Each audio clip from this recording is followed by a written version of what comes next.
The boots hit the cobbler's table with a sound like a death sentence. Cracked leather, dried blood in the seams, mud that smelled like graves. The old villager who brought them wouldn't meet Sarah's eyes. "Don't ask questions," he whispered. "Just fix them before he comes back." She should have refused, should have turned away the moment she touched them and felt the rage soaked into every thread. But Sarah had always been drawn to broken things. She didn't know that these boots belonged to the most dangerous man in the valley, or that fixing them would destroy everything she thought she knew about safety, silence, and survival. If you're watching from anywhere in the world, drop your city in the comments below. I want to see how far this story travels. Hit that like button and stick with me until the end, because what happens next will change everything. The Kohara Valley had rules, unspoken ones that kept people alive through winters that could kill you in your sleep and summers that baked the earth until it cracked like old bone. Rule number 1, don't go into the deep forest after dark.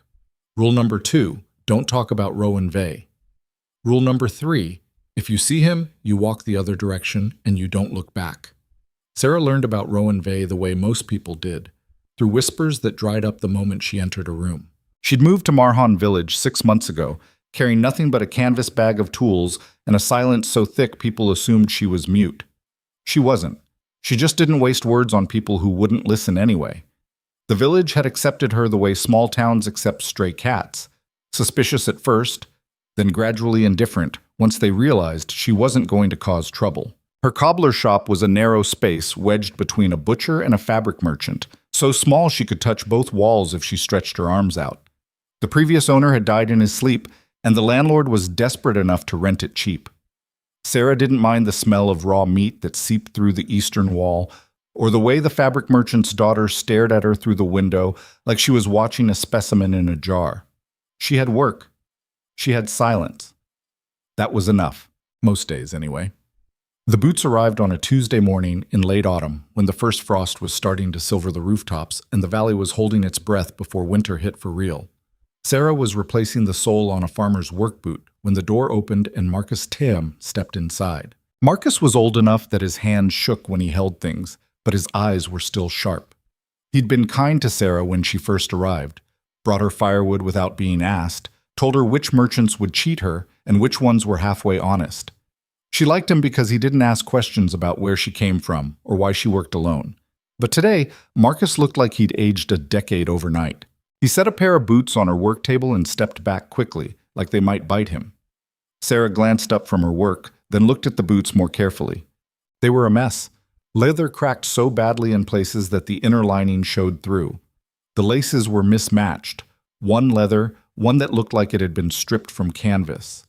The soles were worn down unevenly, the left more than the right, like whoever wore them favored one leg.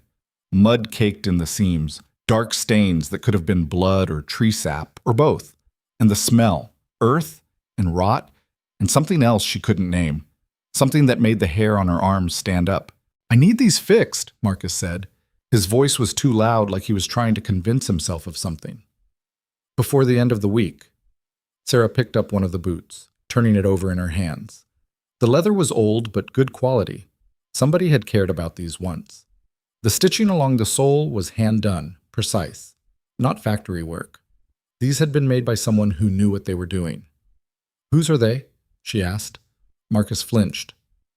"Does it matter? If I'm going to fix them properly, yes." Marcus rubbed his face with both hands. "Just fix them, please. I'll pay double your rate." Sarah set the boot down and looked at him directly. Marcus was nervous.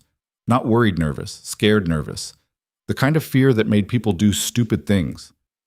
"Why are you afraid of a pair of boots?" "I'm not afraid of the boots," Marcus snapped. Then quieter. "I'm afraid of the man who wears them." The shop went very still. Outside, Sarah could hear the fabric merchant arguing with a customer about the price of wool. A cart rattled past. Somewhere down the street, a dog was barking. Normal sounds. Safe sounds. "Who?" Sarah asked. Marcus looked at the door like he was calculating whether he could leave before she got an answer out of him. Then he sighed. A defeated sound that came from somewhere deep in his chest. Rowan Vey. The name meant nothing to Sarah. She waited. Marcus sat down heavily on the stool near the window. You've been here 6 months and nobody's told you about Rowan? People don't tell me much of anything. Smart people don't talk about him. Smarter people don't think about him. Marcus stared at the boots like they were evidence at a crime scene. He used to live here, in the village, 10, maybe 12 years ago. Good man back then. Built half the houses in the eastern quarter. If your roof leaked, Rowan would fix it for free. If you needed help moving furniture or cutting firewood, he'd show up before you even asked. What happened? Marcus was quiet for a long time. Nobody knows. Not the real story, anyway. He had a wife, Kara. Pretty girl, kind. They seemed happy. He paused. Then one winter she died. Some say it was fever. Some say it was an accident. Some say... He stopped himself. Say what? Some say Rowan killed her. Sarah's hands went still on the boot. There was never proof, Marcus continued quickly. No investigation. The village elder at the time ruled it an accident. But people talk. They saw Rowan change after she died. Saw him stop eating, stop sleeping. He sold his house, burned most of his belongings, took what was left and disappeared into the forest. How long ago? 9 years. He built himself a cabin out there somewhere. Nobody knows exactly where. He comes into the village maybe twice a year, buys supplies, and leaves. Doesn't talk to anyone. Doesn't look at anyone. Marcus gestured at the boots. Those have been on his feet through 9 winters. They're falling apart. I don't know what I thought. That maybe if someone fixed them, it would be, I don't know, a kindness. Why you? Sarah asked. Why do you care? Marcus looked older than she'd ever seen him. Because Kara was my niece, and Rowan didn't kill her. I know he didn't. But grief did something to him that might be worse than murder. It turned him into a ghost. He stood up, pulling his coat tighter. Can you fix them or not? Sarah looked at the boots again. She'd repaired thousands of shoes in her life. Boots worn by farmers, soldiers, travelers, merchants. Leather that had walked through deserts and snowstorms, and mud that sucked at your ankles like quicksand. Every pair told a story if you knew how to read it. These boots had walked through something darker than weather. But Sarah had never turned down a repair in her life. Broken things deserved to be fixed. That was the only philosophy she'd ever trusted. I can fix them, she said. Marcus exhaled like he'd been holding his breath. Thank you. I'll come back Friday. I'll need longer than that. Repairs like this take time if you want them done right. How long? A week, maybe more. Marcus nodded and headed for the door. He paused with his hand on the handle. Don't ask him about Kara. Don't ask him about the cabin. Don't ask him anything. If he comes to pick them up, and you're smart, you'll just hand them over and let him leave. Then he was gone. Sarah sat alone in the shop with the boots on her table and the smell of old grief soaking into the walls. She started working on them that night. Most cobblers would have thrown the boots away and started over. The damage was too extensive, the leather too worn. But Sarah didn't work like most cobblers.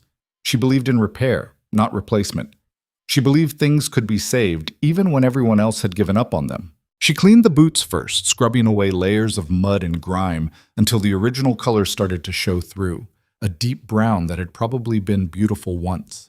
The blood in the seams didn't come out completely, but she got most of it. She worked carefully around the stitching, preserving what was still intact. The left sole needed to be replaced entirely. She selected a piece of leather from her supply shelf, something thick and durable that would hold up to rough terrain. The right sole just needed reinforcement.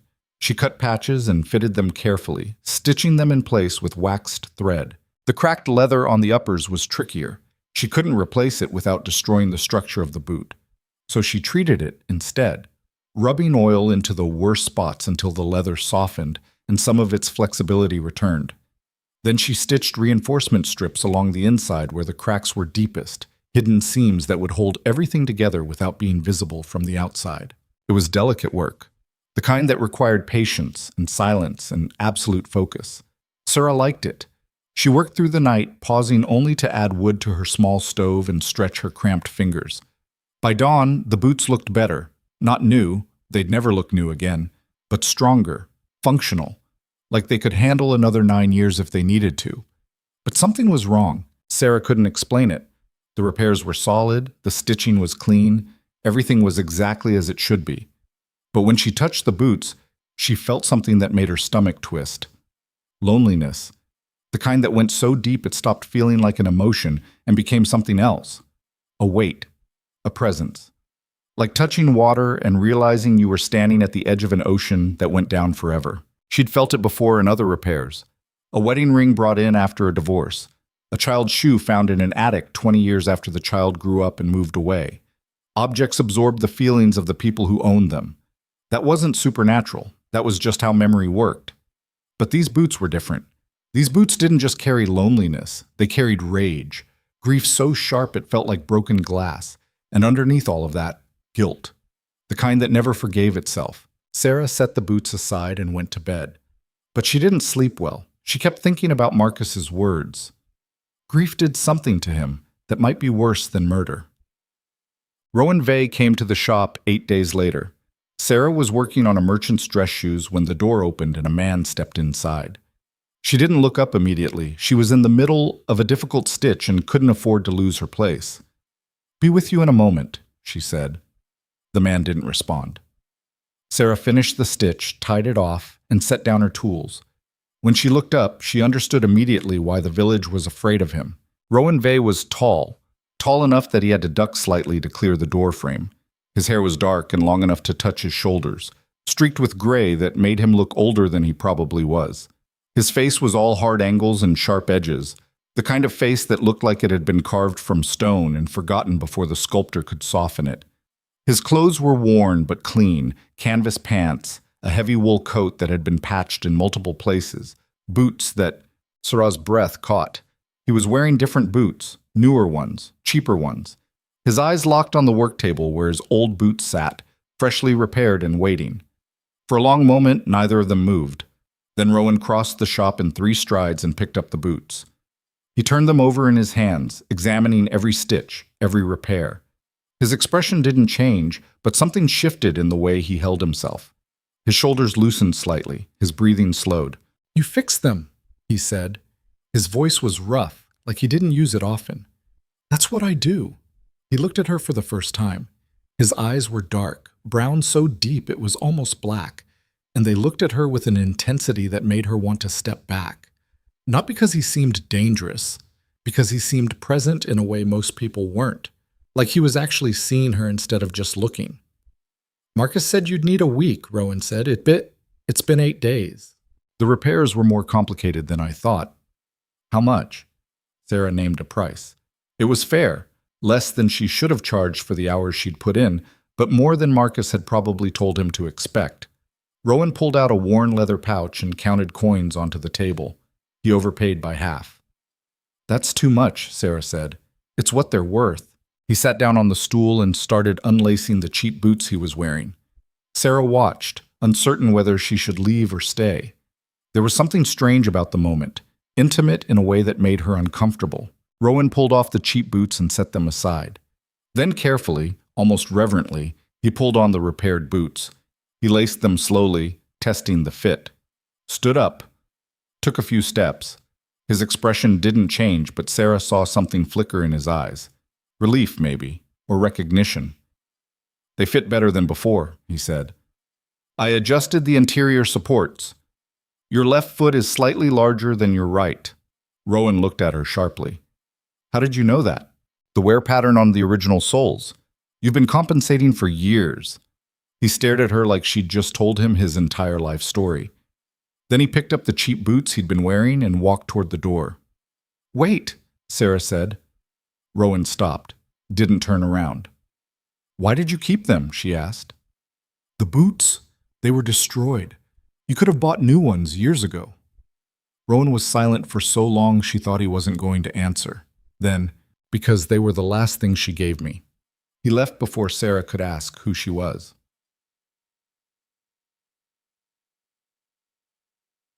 3 weeks passed. The village settled into the rhythm of early winter. Snow started falling in thin sheets that melted by afternoon. The merchants complained about the roads. The farmers worried about their livestock. Sarah repaired boots and shoes and belts and bags and tried not to think about the man with the dark eyes who wore grief like a second skin. She failed. She kept thinking about the way he'd held the boots. The way his hands had trembled slightly when he'd laced them up. The way he'd looked at her like she'd given him something back that he thought was lost forever. Marcus came by the shop occasionally, bringing firewood or a loaf of bread from the baker. He never asked about Rowan directly, but Sarah could see the question in his eyes every time. "He picked them up," she said one afternoon while Marcus was stacking wood near her stove. Marcus straightened, brushing bark from his hands. "What did he say?" "Not much. He paid. He left." "That's Rowan." Marcus sat down heavily. "Did he seem, I don't know, different?" "Different how?" "Less angry, less broken." Marcus shook his head. "Stupid question. You can't fix 9 years of grief with a pair of boots." But Sarah wondered if maybe you could start to. Basek. Rowan came back on a gray afternoon when the sky looked like it was pressing down on the valley, and the air smelled like snow that hadn't fallen yet. Sarah was alone in the shop, working on a complicated repair to a saddlebag. She heard the door open but didn't look up. Her hands were full of leather and thread, and if she lost her grip, the whole thing would unravel. "1 second," she said. She finished the stitch, set down the bag, and looked up. Rowan stood just inside the door, holding a broken belt. He looked uncomfortable, like he wasn't sure he should be there. "Belt's torn," he said, holding it up. "Can you fix it?" Sarah took the belt and examined it. The leather had split along a stress point where a buckle had been attached. Simple repair, 15 minutes of work, maybe less. "I can fix it now if you want to wait," she said. Rowan hesitated, then he nodded and sat down on the stool by the window. Sarah worked in silence, aware of him watching her. It should have made her nervous, having someone that intense staring at her while she worked, but it didn't. If anything, it felt natural, like he belonged in the space the same way her tools did. She replaced the buckle attachment, reinforced the split with a leather patch, and tested the strength. Solid, it would hold. "Done," she said, handing it back. Rowan took the belt and examined her work. "How much?" "2 silver. He paid and stood to leave, but at the door, he paused. "The boots are holding up," he said without turning around. "Good." "Better than good. I walked 15 miles yesterday through mud and ice. Didn't feel a thing." Sarah didn't know what to say to that, so she said nothing. Rowan left. But he came back 4 days later with a torn coat that needed patching. Then a week after that with a broken tool bag. Then 3 days after that with nothing at all. He just stood in the doorway like he'd forgotten why he'd come, then turned around and left before Sarah could ask. The village noticed.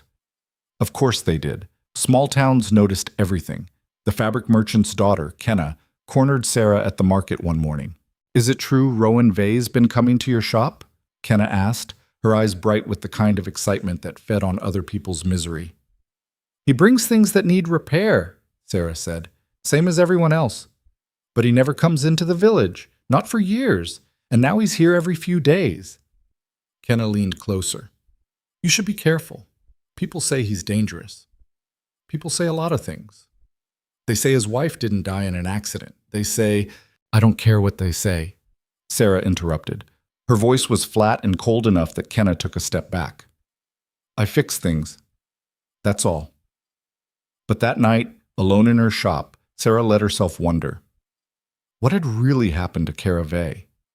And why had Rowan disappeared into the forest for 9 years? And why, after all that time, was he starting to come back?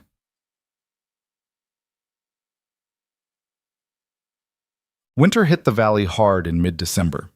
The kind of winter that froze the ground solid and turned the sky into a ceiling of iron-gray clouds that never seemed to lift. Snow piled up in drifts that blocked doors and buried carts. The temperature dropped so low that water froze in the wells, and people burned through their firewood twice as fast as they'd planned. Rowan stopped coming to the shop. Sarah told herself it didn't matter. He was a customer, nothing more. If he didn't need repairs, he didn't need to visit. That was normal, that was fine, but the shop felt emptier without him. She tried to focus on work. There was plenty of it. Winter was hard on boots and people needed them fixed fast, but her mind kept wandering to the man who lived alone in the forest, wearing boots she'd repaired, walking through snow and silence with no one to talk to. On the shortest day of the year, Marcus came by with news. "Storm's coming," he said, stamping snow off his boots. "Big one. The kind that shuts down the valley for days. I have enough firewood, Sarah said. Good. Don't leave the village until it passes. The forest is deadly in weather like this. Even Rowan... Marcus stopped himself. Even Rowan what? Marcus looked troubled. I saw him yesterday. At the edge of the forest. He looked, I don't know, wrong. Thinner than usual, his hands were shaking. Maybe he was cold. Maybe. Marcus didn't sound convinced. Or maybe he's finally breaking. 9 years alone does things to a person, makes them forget how to be around people, makes them forget why they should bother trying. That night the storm hit. It came down like the sky was collapsing. Wind that screamed through the streets and snow so thick you couldn't see 3 feet in front of your face. Sarah locked her door, fed her stove, and tried to sleep. But all she could think about was Rowan alone in his cabin, miles from the nearest person, with nothing but silence and memories for company. The storm lasted 3 days. On the 4th morning, Sarah woke to silence. The kind of silence that only comes after a blizzard, when the world is buried under snow and everything is holding its breath. She opened her door and stepped into a village transformed. Snow everywhere, on roofs, in streets, piled against walls. The sky was clear for the first time in weeks, painfully blue and sharp. People were starting to dig out, shoveling paths between houses, checking on neighbors. Sarah was pulling on her coat to help when she heard shouting. She walked toward the sound and found a crowd gathered near the western edge of the village. Marcus was there, along with the blacksmith and several farmers. They were all staring at something. Someone. Rowan Vey stood in the middle of the street, covered in snow and ice. His coat was torn.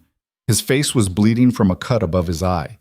He was limping badly, favoring his right leg, and he was staring at Sarah's shop like it was the only thing keeping him upright. The crowd parted as Sarah walked forward. "Rowan," she said quietly, "what happened?" He looked at her. His eyes were unfocused, exhausted. "I fell." "Where?" "The gorge, near the timber trail. I was hauling wood and—" He swayed, and Sarah grabbed his arm to steady him. His skin was ice cold even through his coat. "I fell. You need a doctor." "I need—" Rowan looked at the boots on his feet. They were covered in mud and blood, the laces broken. "I need you to fix them." Sarah stared at him. He'd just survived a 3-day storm and a fall that could have killed him, and he was worried about his boots. "Come inside," she said. Marcus stepped forward. "Sarah, I can take him to—" "Inside," Sarah repeated, her voice leaving no room for argument. She helped Rowan into her shop, half carrying him because his leg wouldn't hold his weight properly. She kicked the door shut behind them, cutting off the stares and whispers of the crowd. Rowan collapsed onto the stool. His breathing was ragged. Up close, Sarah could see he was in worse shape than she'd thought. The cut on his face was deep. His hands were torn up, raw and bleeding, and his eyes looked like he'd stopped caring whether he lived or died. "Take off the boots," Sarah said. Rowan fumbled with the laces. His hands were shaking too badly to manage the knots. Sarah knelt in front of him and unlaced them herself, working carefully around the damage. When she pulled the boots off, she saw his feet were in rough shape. Blisters, cuts, toenails black from impact. "You need to see a doctor," she said again. "I need to go back. To the cabin." "I have work, You have frostbite," Sarah interrupted, "and probably a concussion, and you're going to lose that leg if you don't rest." Rowan laughed. It was a bitter, broken sound. "Doesn't matter." "It does matter." "Why?" Rowan looked at her with eyes that had seen too much and survived too little. "Why does it matter if I live or die? Nobody needs me. Nobody wants me here. I'm just—" His voice cracked. "I'm just taking up space." Sarah set the boots aside and stood. She walked to her stove and poured hot water from the kettle into a tin cup. She handed it to Rowan. "Drink." He drank. His hands steadied slightly with the warmth. Sarah pulled up a second stool and sat across from him, close enough that she could see every scar on his face, every line carved by years of grief and isolation. "You didn't fall because you were weak," she said quietly. "You fell because you never let yourself rest." Rowan stared at her. "You don't know anything about me. I know you've been punishing yourself for 9 years. I know you're still wearing boots your dead wife gave you because you think you deserve to suffer. I know you came back to my shop in the middle of a blizzard because somewhere in all that pain, part of you is still trying to survive. The cup slipped from Rowan's hands and clattered to the floor. He didn't pick it up. He just sat there, staring at Sarah like she'd reached inside his chest and pulled out his heart. She didn't die in an accident, he said. His voice was barely a whisper. Kara, she was sick. For months. We didn't know what it was. The doctors couldn't figure it out. She got weaker and weaker, and He stopped, started again. I watched her die. Every day for 6 months, I watched her die, and I couldn't do anything. I couldn't fix her. I couldn't save her. Tears ran down his face, cutting through the dirt and blood. The boots were the last thing she gave me. 2 days before she died, she asked me to promise I'd keep living, that I wouldn't give up. Rowan's voice broke completely. I promised, but I lied. I didn't keep living. I just stopped dying. Sarah didn't move, didn't speak. She just listened while 9 years of grief poured out of a man who'd been carrying it alone for so long, he'd forgotten how to set it down. I don't know how to do this anymore, Rowan said. I don't know how to be around people. I don't know how to care about things. I don't even know why I keep coming back here. Yes, you do, Sarah said. Rowan looked at her. You keep coming back because part of you remembers what it felt like to be alive, Sarah continued, and you're scared of losing that again. Outside, the storm had passed. Inside, something else was breaking open. Rowan Vey, the man who'd disappeared into the forest, the man the village feared and whispered about, sat in a cobbler's shop and finally let himself cry. Sarah didn't know what to do with a crying man. She'd lived alone most of her life, kept to herself, built walls high enough that people stopped trying to climb them. She didn't do comfort, didn't do soft words or gentle touches, or any of the things people expected when someone fell apart in front of them. But Rowan wasn't asking for comfort. He was just breaking, and maybe that was something she understood better than she wanted to admit. She stood up, walked to the back of the shop, and returned with a clean cloth and a bottle of whiskey she kept for cleaning tools. She dampened the cloth and handed it to him. Clean your face, she said. You're bleeding on my floor. Rowan took the cloth. His hands were still shaking, but he pressed it against the cut above his eye. The bleeding had mostly stopped, but the wound looked ugly, deep enough to scar. Sarah poured whiskey into a cup and set it on the table between them. Drink that too. I don't care what you want. Drink it. Rowan picked up the cup and downed it in one swallow. He coughed, eyes watering, but some of the color came back to his face. Sarah sat down again. The shop was quiet except for the wind rattling the windows and the crackle of wood in the stove. Outside she could hear voices. The village coming back to life after the storm. Someone was laughing. A dog barked. Normal sounds from a normal world that felt very far away from the small space where she and Rowan sat. You can't go back to the cabin, Sarah said finally. Not like this. I have to. I have work. What work? Hauling timber through a forest that just tried to kill you? Sitting alone in a cabin that's probably buried under 3 feet of snow? Sarah's voice was sharper than she intended, but she didn't soften it. You're going to collapse before you make it halfway there. Rowan set down the cup. Then I collapse. Doesn't matter. Stop saying that. It's true. It's not. Sarah leaned forward. You didn't walk through a blizzard to my shop because you wanted to die. You came here because some part of you still wants to live. Stop pretending otherwise. Rowan looked at her with exhausted eyes. Why do you care? It was a fair question. Sarah didn't have a good answer for it. She barely knew this man. He was a customer, someone who brought broken things that needed fixing. That was all. Except it wasn't all, was it? Because she'd spent hours repairing his boots when she could have done a faster, sloppier job. Because she'd thought about him more times than she wanted to count since that first day he'd walked into her shop. Because something about his grief felt familiar in a way that made her chest ache. I don't know, she said honestly, but I do. Rowan stared at her for a long moment. Then he looked down at his hands, torn up and bleeding, nails broken, fingers swollen. I don't know how to stop, he said quietly. The work, the isolation. It's the only thing that makes sense anymore. If I stop moving, if I stop working, then I have to think. And if I think... He didn't finish. He didn't have to. Sarah understood. She'd spent years running from her own thoughts. Different reasons, different ghosts, but the mechanism was the same. Work until you couldn't think. Move until you couldn't feel. Survive until you forgot what living actually meant. "Stay here tonight," she said. Rowan's head snapped up. "What?" "You can't walk back to the cabin. You can barely stand. There's a storage room in the back with a cot. It's not much, but it's warm and it's dry." "I can't." "Yes, you can." Sarah stood up. "I'm going to fix your boots. Again. And you're going to rest. And tomorrow morning, if you still want to walk back into the forest and freeze to death, I won't stop you. But tonight, you're staying here." Rowan opened his mouth to argue, then closed it. He looked defeated in a way that had nothing to do with the fall or the storm. "Okay." Sarah helped him to the back room, half carrying him again because his leg was getting worse, not better. The storage room was cramped and cluttered with leather scraps and tools, but the cot was clean and she'd slept on it herself more than once when she was too tired to climb the stairs to her apartment above the shop. Rowan sat down heavily. "Thank you." Sarah nodded and left before he could say anything else. She closed the door behind her and leaned against it, her heart beating too fast for reasons she didn't want to examine. Then she went back to the work table and picked up Rowan's boots. They were a disaster. The repairs she'd spent days working on were half destroyed. The new laces were gone. The soles were caked with frozen mud and blood. One of the reinforcement patches had torn completely through. Sarah sat down and started working. She worked through the afternoon and into the evening, stopping only to check on Rowan once.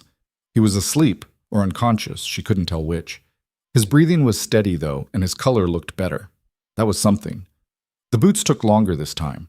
The damage was worse, but Sarah had always been good at fixing things that seemed impossible to fix. It was the only skill she'd ever trusted. As she worked, her mind wandered.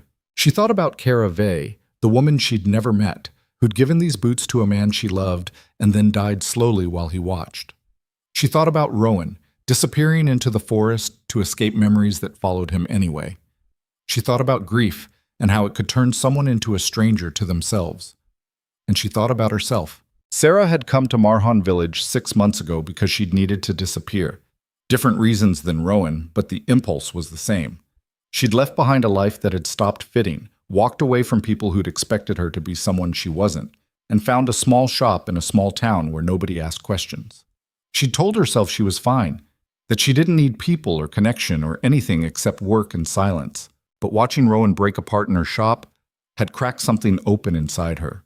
Because she recognized that kind of loneliness, that kind of exhaustion, that feeling of going through the motions of living while forgetting what living was supposed to feel like. Maybe that's why she cared. Because fixing Rowan's boots was easier than fixing whatever was broken inside herself. By the time she finished, it was late.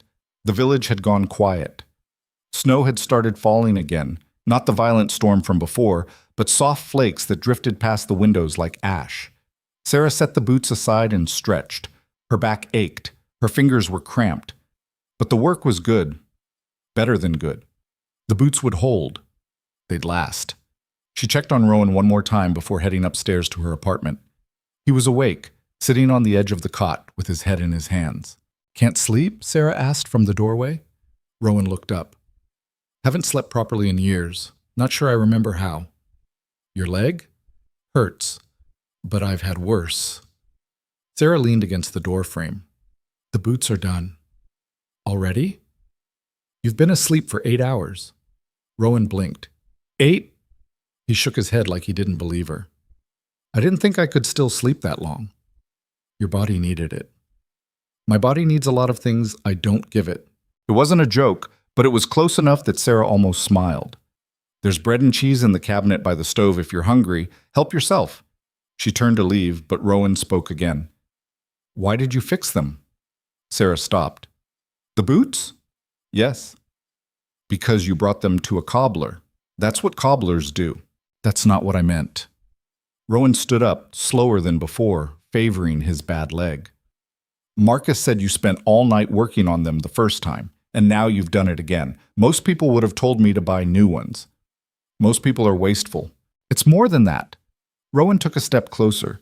He was tall enough that Sarah had to tilt her head back to look at him properly. "You care about things being fixed, really fixed, not just patched up enough to function. You care about making them whole again. Sarah didn't know what to say to that. It was true, but hearing someone say it out loud made it sound more significant than it was. Broken things deserve another chance, she said finally. That's all. Rowan studied her face like he was trying to solve a puzzle. Even things that broke themselves on purpose? Especially those. Something shifted in Rowan's expression. Not happiness, he looked too tired for that, but something lighter, something that hadn't been there before.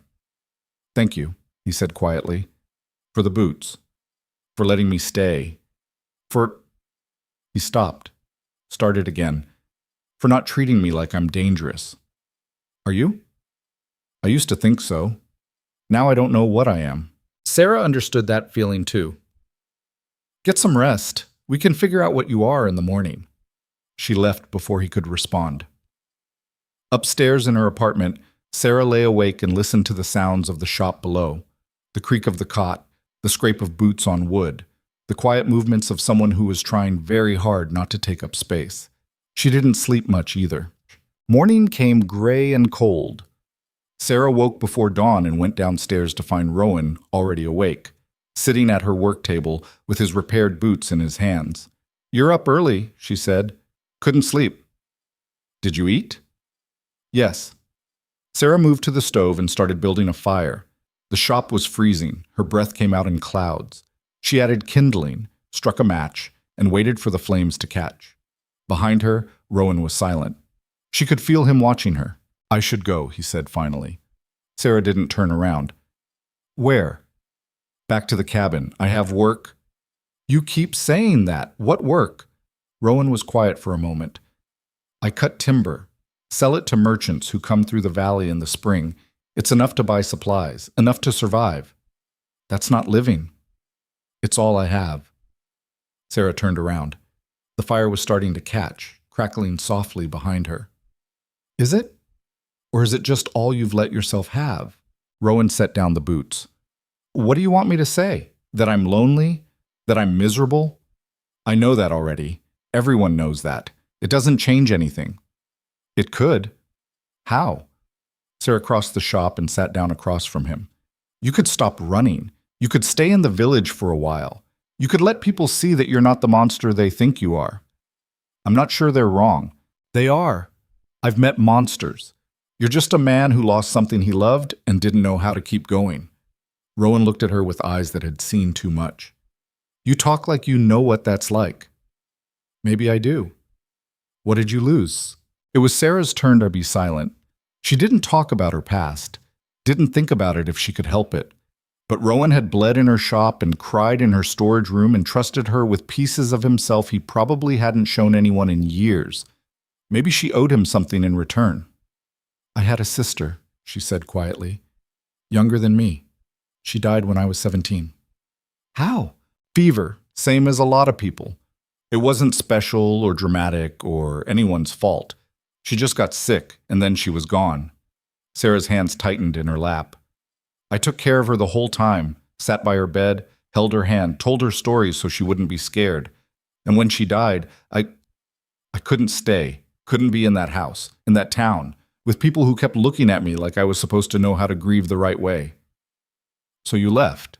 I've been leaving ever since. Sarah met his eyes. Different towns, different jobs. Never staying long enough for anyone to expect anything from me. I thought if I kept moving, the grief would stay behind. But it doesn't work that way, does it? No, Rowan said. It doesn't. They sat in silence while the fire warmed the shop and the village outside started waking up. Somewhere down the street, a rooster crowed. Cartwheels creaked through snow. Life continuing whether they were ready for it or not. I don't know how to stop running, Rowan said finally. Even if I wanted to. Neither do I. Sarah stood up and walked to the cabinet where she kept her tools. She pulled out a spool of leather cord and brought it back to the table. But maybe we could try figuring it out together. Rowan looked at the cord, then at her. What's that for? Your boots. The laces are broken again. I'm going to make new ones. You don't have to. I know. Sarah sat down and started measuring out the cord. But I'm going to anyway. Rowan watched her work for a long time. Then, slowly, He picked up the boots and started cleaning the mud off the soles with a rag from the table. They worked together in silence, not the heavy, uncomfortable silence of strangers, but the quiet, companionable silence of two people who understood that some things didn't need words. It felt like the beginning of something. Neither of them knew what. But for the first time in a long time, neither of them was running away from it. The village, of course, had opinions. By noon, half of Marhan knew that Rowan Vey had spent the night in Sarah's shop. By evening, the other half had heard and added their own embellishments. By the next morning, the rumors had grown legs and were walking around town like they had a life of their own. Sarah ignored them. She'd learned a long time ago that people would talk no matter what you did. Might as well give them something worth talking about. Rowan, on the other hand, looked like he wanted to disappear into the floorboards every time someone stared at him on the street. "They're looking at me," he muttered as they walked past the market. Sarah had convinced him to stay another day. His leg was still bad and the weather hadn't cleared. She'd also convinced him to come with her to buy supplies, though she wasn't entirely sure why. "Of course they're looking at you," Sarah said. "You're a ghost who came back to life. People are curious. They're scared. Some of them, but some of them are just nosy. There's a difference." They stopped at a stall selling dried meat and vegetables. The merchant, a heavy-set woman named Greta, who'd always been kind to Sarah, looked up and froze when she saw Rowan. "Morning, Greta," Sarah said calmly. "I need carrots and onions, and some of that smoked pork if you have any left." Greta's eyes flicked between Sarah and Rowan. Are you? "He's with me." "The carrots?" Greta handed over the vegetables with shaking hands. She didn't ask for payment, just stared at Rowan like he might explode at any moment. Sarah paid anyway and moved to the next stall. "See?" Rowan said quietly. "They're terrified. They're not used to you yet. Give it time. I've been coming to this village for 9 years. How much time do they need? You've been coming here twice a year and leaving before anyone can talk to you. That's different." Sarah stopped walking and turned to face him. "If you want people to stop being afraid, you have to stop acting like you're afraid of them." Rowan opened his mouth to argue, then closed it. "I am afraid of them." "Why?" "Because—" He struggled with the words.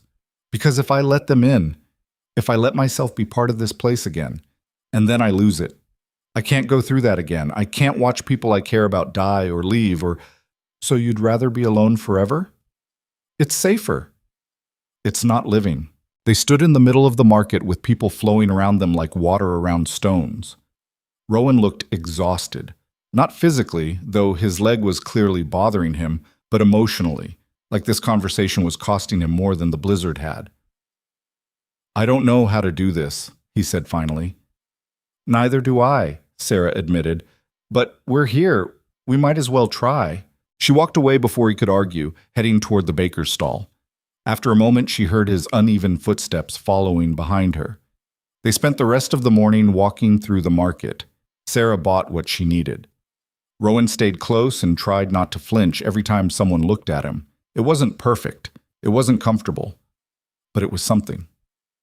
On the way back to the shop, they ran into Marcus.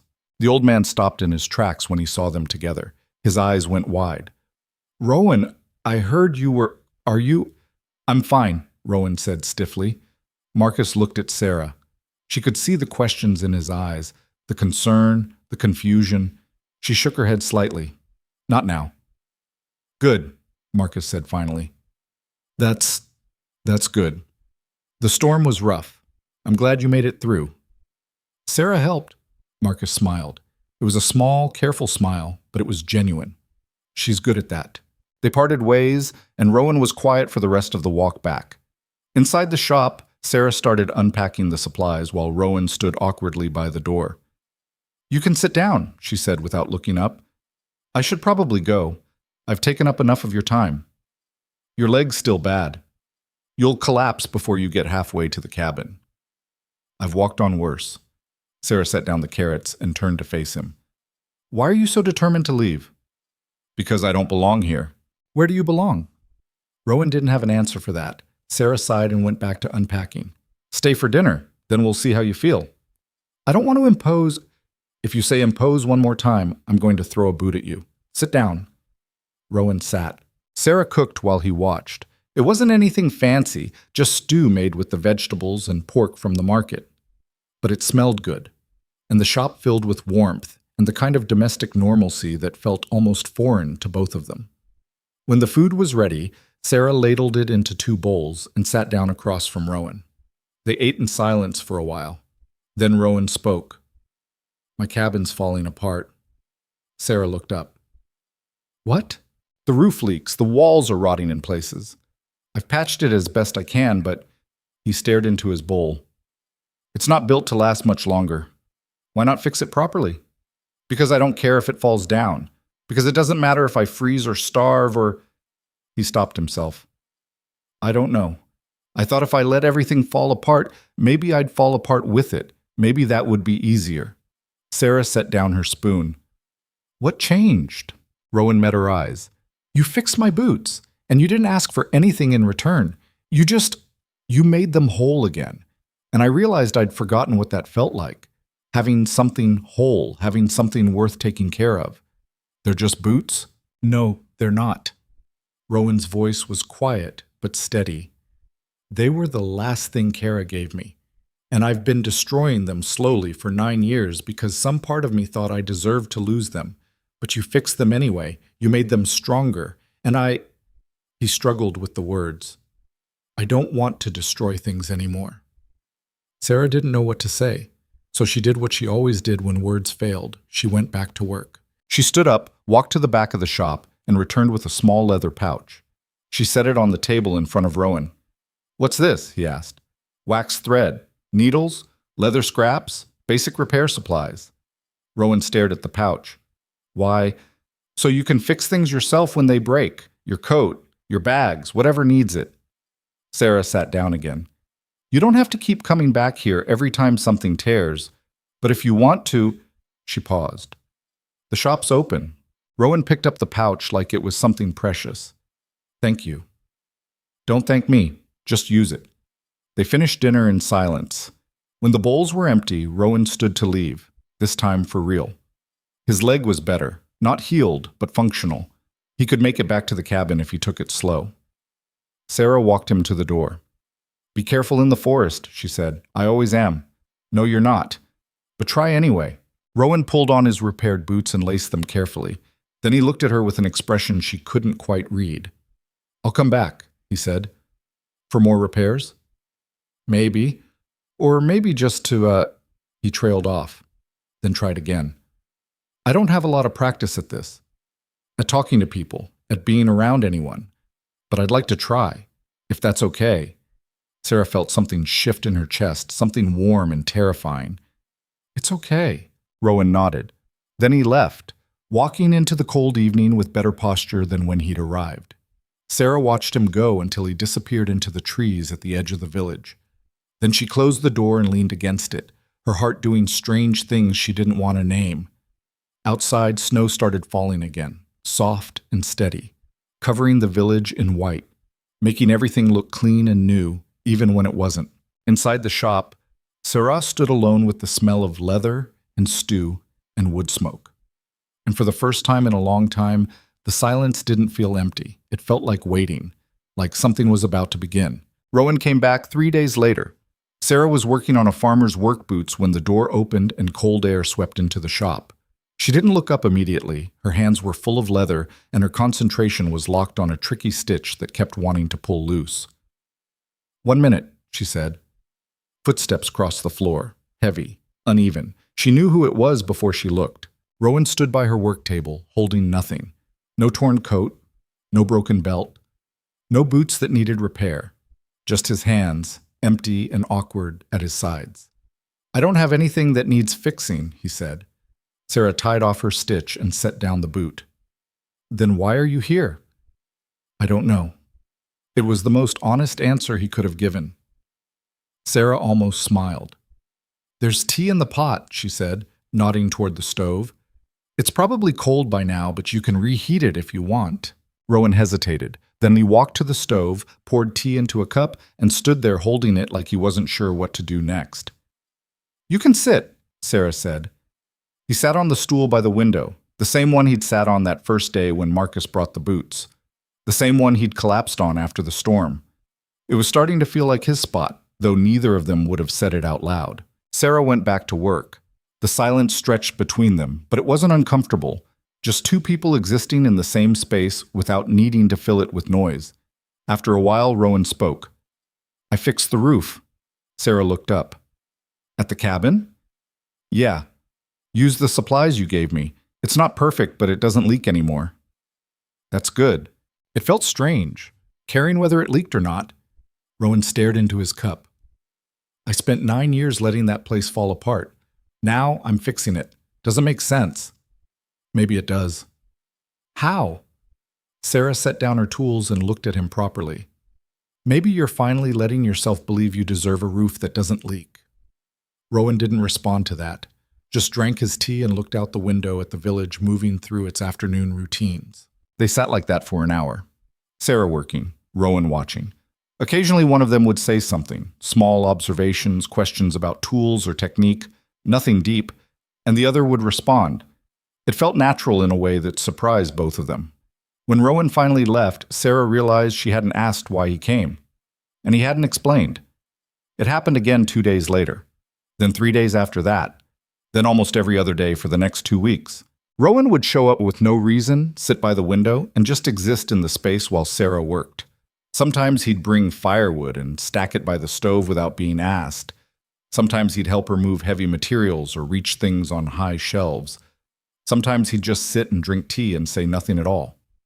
The village noticed. Of course they did.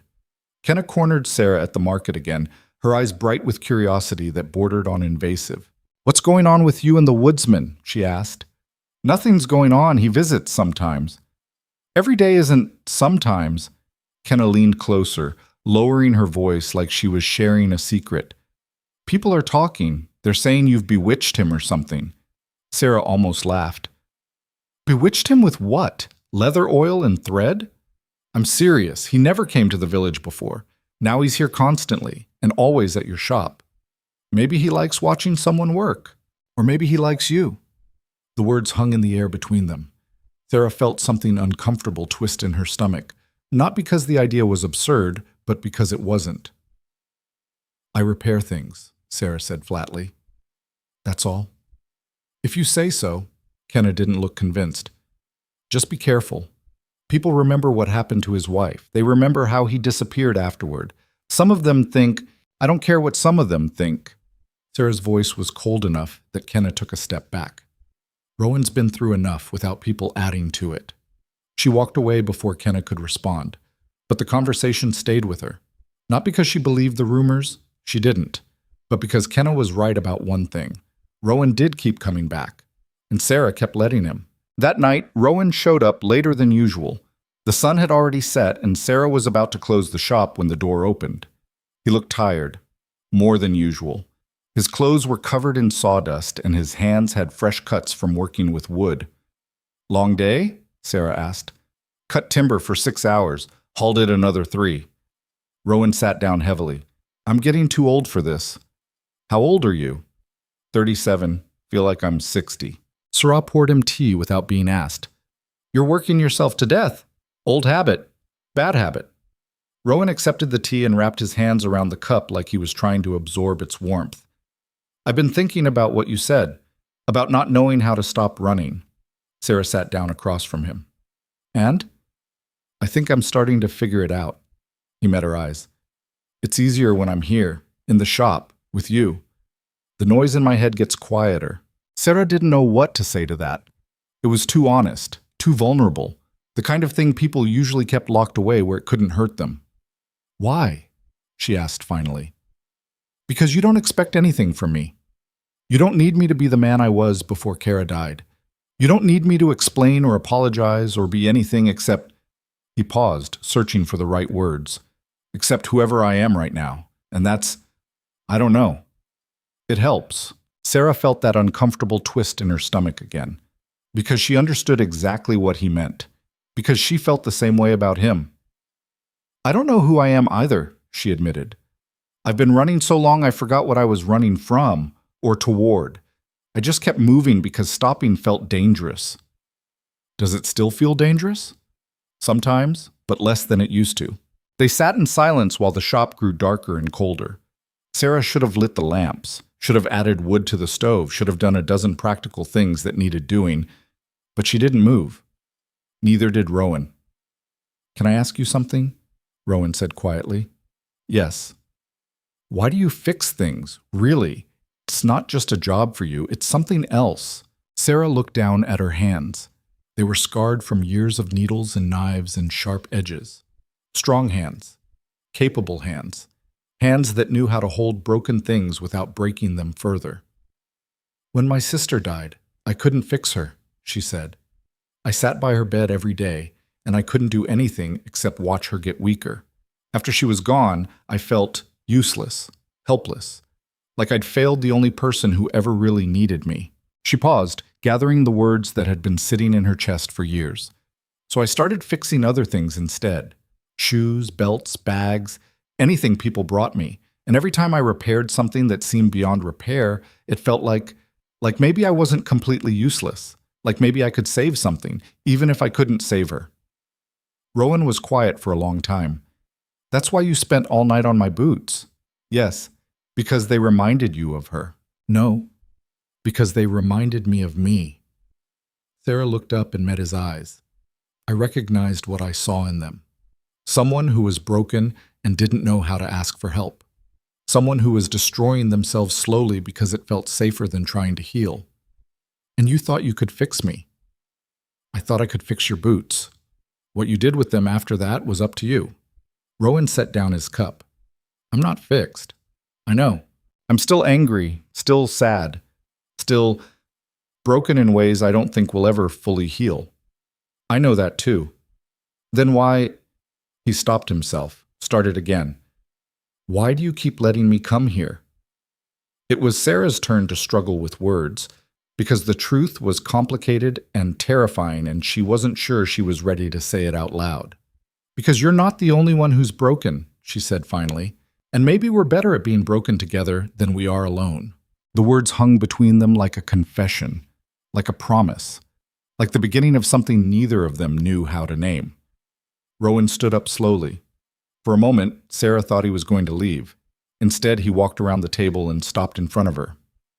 "Thank you," he said quietly, "for seeing me, for not being afraid, for all of it." Then he left before she could respond. Sarah sat alone in the dark shop and tried to understand what had just happened. But understanding required thinking, and thinking led to feeling, and feeling was the thing she'd spent years trying to avoid. So she did what she always did. She went back to work. The next morning, Sarah woke to find something sitting on her doorstep. It was a small wooden box, roughly made but functional. The lid was carved with a simple pattern, interlocking circles that repeated across the surface. No note, no explanation, just the box. Sarah picked it up and carried it inside. When she opened it, she found leather strips inside.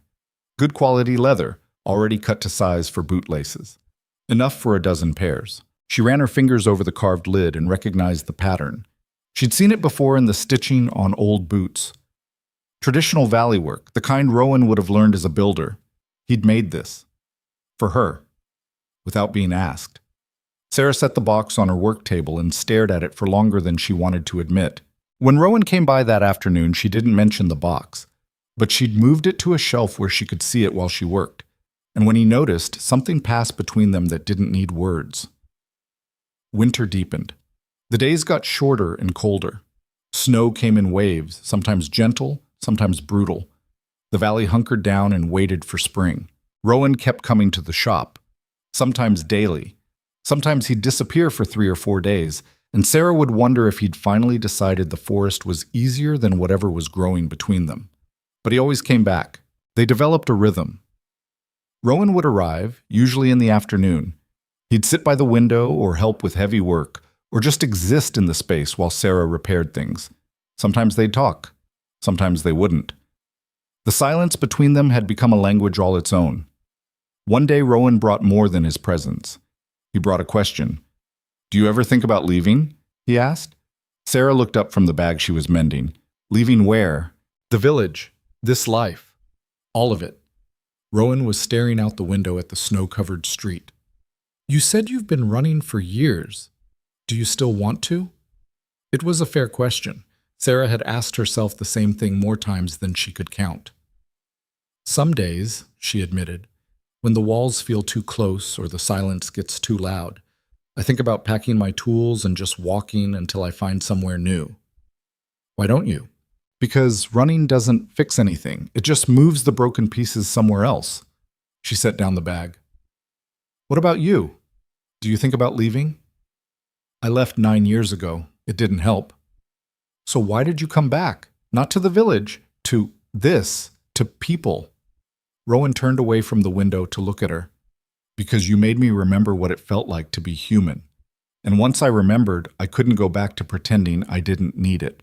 The words should have scared Sarah, should have made her want to run. Instead, they settled in her chest like stones, heavy but solid, real.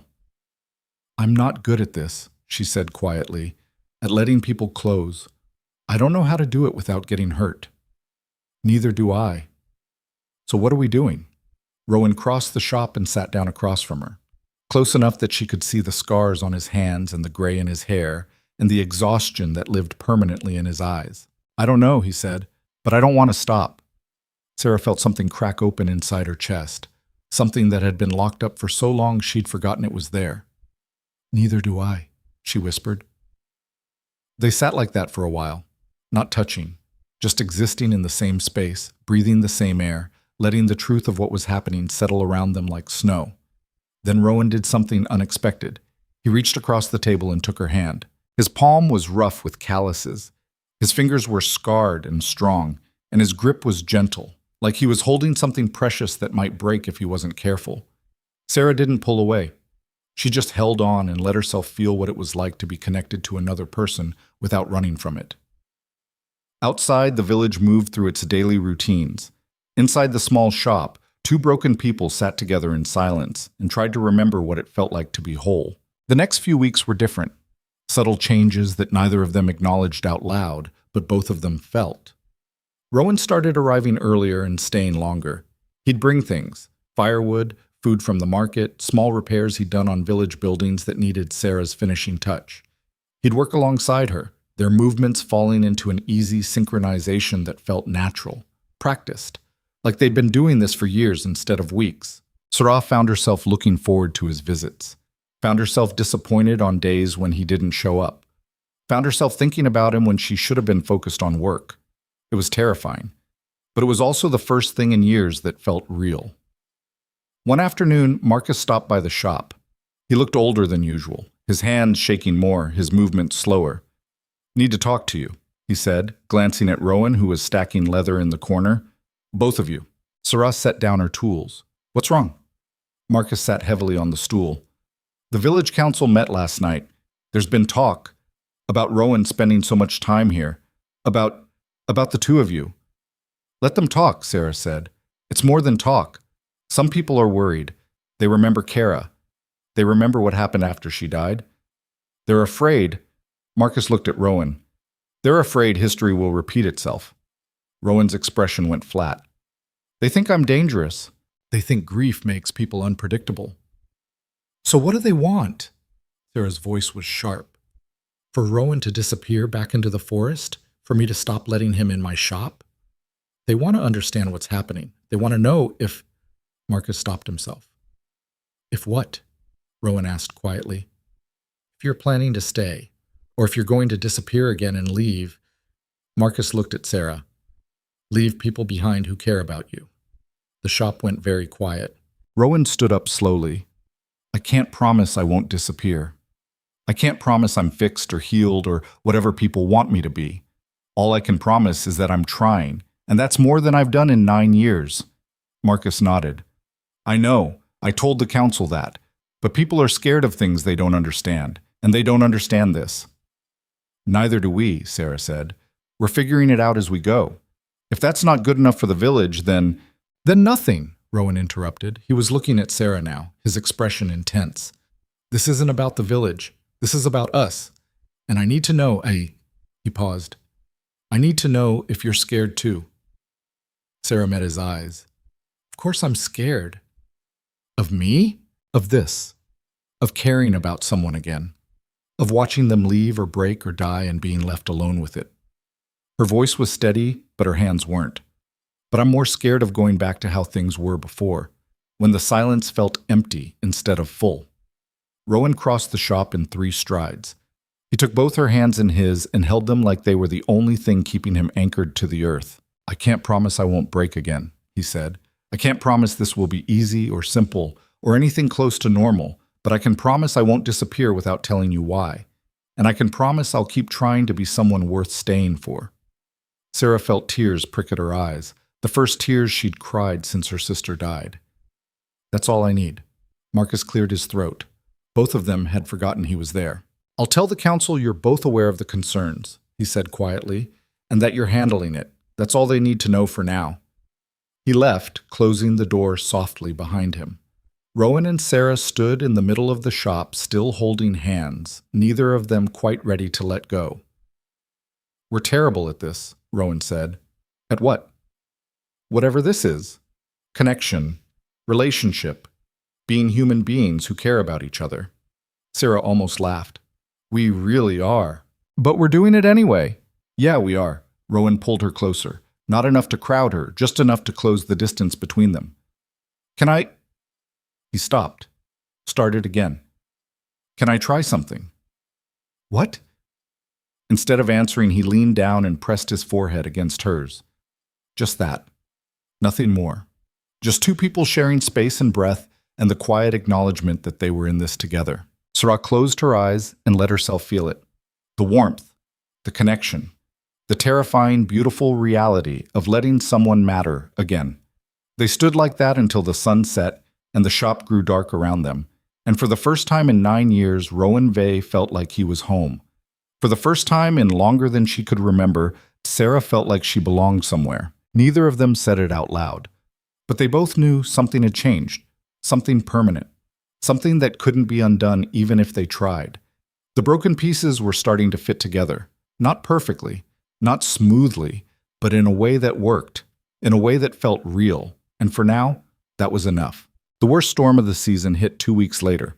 It came without warning, one of those brutal valley storms that drop temperatures so fast you could watch ice form on windows. The sky turned the color of old bruises and the wind picked up until it was screaming through the streets like something alive and angry. Sarah was closing the shop early when Rowan appeared in the doorway, snow already coating his shoulders. "Storm's going to be bad," he said, "worse than the last one." "I can see that." Sarah locked the cabinet where she kept her tools. "You should stay in the village tonight. Don't try to walk back to the cabin." "I wasn't planning to." Rowan stepped inside and closed the door against the wind. "I was going to ask if I could stay here." Sarah paused. They'd been carefully dancing around the reality of what was happening between them for weeks now. Rowan came to the shop almost daily. They'd held hands. They'd stood with their foreheads pressed together in the gathering dark. But he'd never stayed overnight. Not since that first time after the blizzard when he'd slept in the storage room because he could barely stand. This was different. This was a choice. "The storage room still has the cot," Sarah said carefully. "I remember. There's not much food. I wasn't expecting—" "I brought supplies." Rowan held up a canvas bag she hadn't noticed. "Bread, cheese, some dried meat. Figured if I was going to impose, I should at least feed myself." "You're not imposing." "Then yes, I'd like to stay, if that's okay." Sarah nodded, not trusting herself to say more. The storm hit in full force an hour later. Wind that rattled the walls and snow so thick it turned the world outside into a white void. Sarah fed the stove and lit the lamps while Rowan unpacked the food he'd brought. They ate together at the work table. Simple food that tasted better than it should because they were sharing it. The shop was warm and the storm was just noise outside, distant and unimportant. "I was hauling timber when the last storm hit," Rowan said, tearing off a piece of bread. "Up in the gorge near the steep part of the trail. I should have turned back when I saw the clouds coming in, but I was—" He stopped himself. "You were what?" "Trying not to think. Work helps with that. Keeps my hands busy, keeps my mind quiet. But that day I pushed too hard, and the trail got icy and I slipped." He touched the scar above his eye, mostly healed now, but still visible. "Fell about 15 feet, landed on rocks. Thought I'd broken my leg for sure. Sarah set down the cheese she'd been cutting. What made you walk to the village instead of going back to the cabin? Rowan was quiet for a long moment. Because the cabin felt like a place I went to die slowly, and your shop felt like a place where I might remember how to live. The words settled between them like physical things, heavy and real and impossible to ignore. I'm glad you came here, Sarah said quietly. So am I. They finished eating in silence. Sarah cleaned the dishes while Rowan added wood to the stove. The storm outside intensified, wind howling, snow piling up against the windows. Inside, the shop felt smaller, intimate, like they were the only two people left in the world. Can I ask you something? Rowan said from where he sat by the stove. Yes.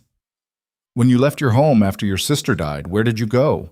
Sarah dried her hands on a cloth and sat down across from him. Everywhere. Nowhere. I worked in a dozen different towns over 5 years.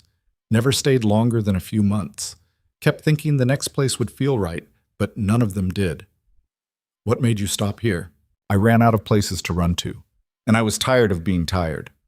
She looked around the small shop, her work table, her tools, her carefully organized supplies. This place needed a cobbler. The rent was cheap.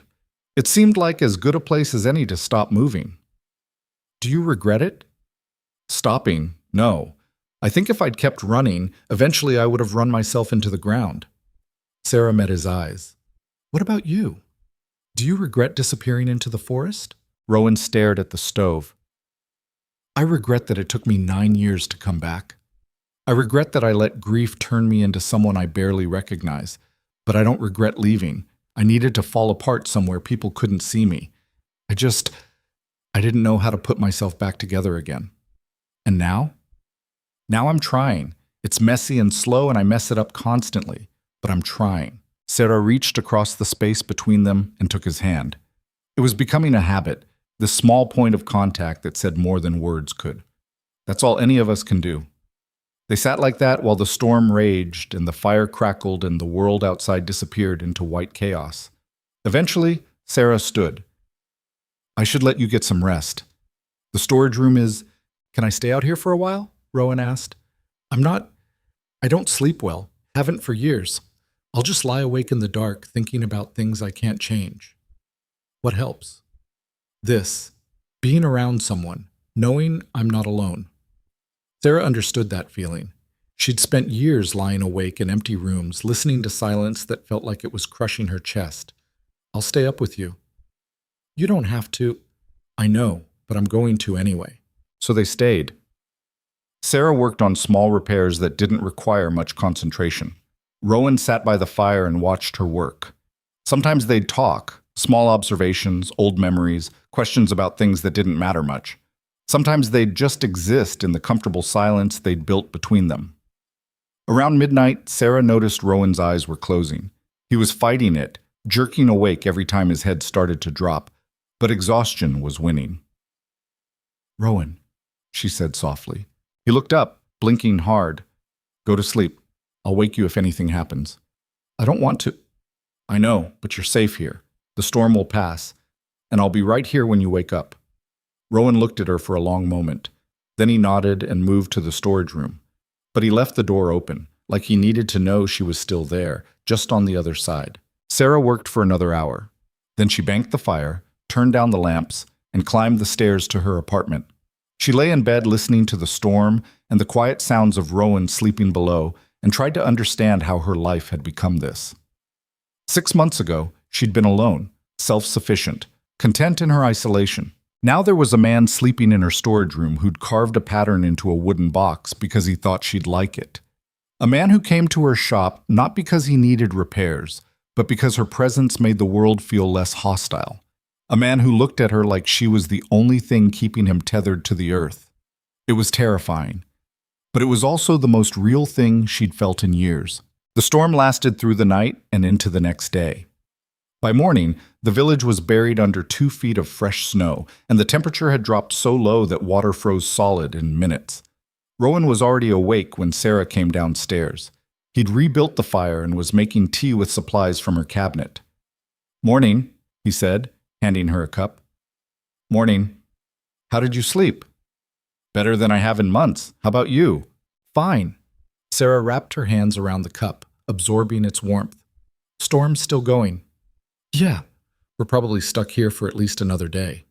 The words hung between them, stuck together in this small space with nowhere to go and nothing to do except exist in each other's presence. Is that okay? Rowan asked quietly. Yes. They spent the day in the shop. Sarah taught Rowan some basic repair techniques, how to stitch leather properly, how to reinforce weak spots, how to read the wear patterns that told you where a boot needed the most attention. He was a quick learner, his hands confident from years of building and working with wood. You're good at this, Sarah said, watching him complete a practice stitch. I used to be a builder. Before, everything. This isn't that different. Rowan examined his work critically. Just smaller scale. Do you miss it? Building? Sometimes. I was good at it. Made things that lasted. Houses, furniture, things people could use. He set down the leather. After Kara died, I couldn't do it anymore. Every house I looked at reminded me of the one we'd lived in. Every piece of furniture reminded me of the things she'd touched. So I stopped. What would you do now, if you could do anything? Rowan thought about it. I don't know. Maybe I'd build again. But different things, not houses. Maybe, he paused. Maybe things for people who need them. Repairs, additions, small projects that help. You could do that here, in the village. Would they let me? After everything? Marcus would. He's on the council, and people are starting to see you differently. You're not the ghost in the forest anymore. You're just a man. Just a man, Rowan repeated. He smiled slightly, a real smile that reached his eyes. I'll take it. They worked through the afternoon. At some point, Sarah realized she was enjoying herself. Actually enjoying the simple act of sitting with someone and sharing knowledge and creating something together. It had been so long since she'd let herself enjoy anything that she'd almost forgotten what it felt like. As evening approached, the storm started to ease. The wind died down. The snow thinned to scattered flakes. By nightfall, it had stopped completely, leaving the world buried and silent under a blanket of white. I should probably try to get back to the cabin tomorrow, Rowan said. He was standing by the window looking out at the transformed village. Check on things, make sure the roof held. Will you come back? Sarah asked. She hadn't meant to say it out loud, but the words came anyway. Rowan turned to face her. Do you want me to? Yes. He crossed the shop in 3 strides and pulled her into his arms. Not a gentle embrace, something desperate and fierce, like he was holding on to the only solid thing in a world that kept trying to dissolve under his feet. Sarah held on just as tightly. She pressed her face against his chest and listened to his heartbeat, and let herself feel what it was like to be held by someone who understood what it meant to be broken. I'll come back, Rowan said into her hair. I'll always come back. They stood like that until the shop grew dark around them. Then Rowan pulled back slightly, just enough to look at her face. Can I? He stopped.